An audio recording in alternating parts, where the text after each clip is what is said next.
तर तिकडे छत्रपती संभाजीनगरमध्ये उन्हाचा पारा 39 अंशांपर्यंत पोहोचताच शहरातील नो नेटवर्क एरियामध्ये पाण्याची टंचाई तीव्र झाली आहे। जलवाहिन्या नसलेल्या तब्बल 85 पेक्षा अधिक वसाहतींमध्ये सध्या 83 टँकरद्वारे पाणी पुरवठा केला जात असून दररोज सुमारे 480 फेऱ्या केल्या जातात। पहाटे 4 वाजल्यापासून रात्री 10 वाजेपर्यंत हे टँकर भरले जात आहेत। नेमकी काय परिस्थिती आहे हे आपण पाहूयात। त्याचाच आढावा घेतला आमचे प्रतिनिधी सचिन जिरे यांनी।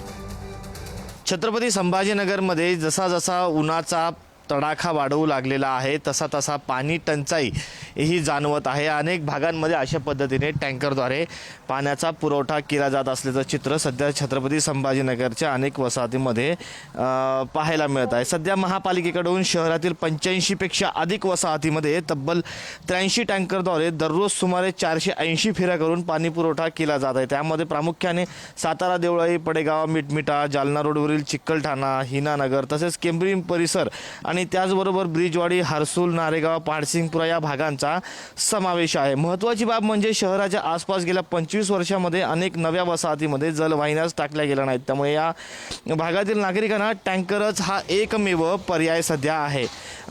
नागरिकांना महानगरपालिकेकडून जर पाणी असं पाहिजे असेल तर त्यासाठी त्यांना एक ग्रुप तयार करावा लागतो आणि ग्रुप तयार केल्यानंतर त्यांना आगाऊ पैसे भरावे लागतात आणि त्यानंतर त्यांना पाणी या ठिकाणी घरपोच भेटलं जातं। नागरिकांना एका फेरीमध्ये 1 ते 2 ड्रम पाणी दिले जातात। साधारणपणे आठवड्यातून 2 वेळा हे पाणी मिळते।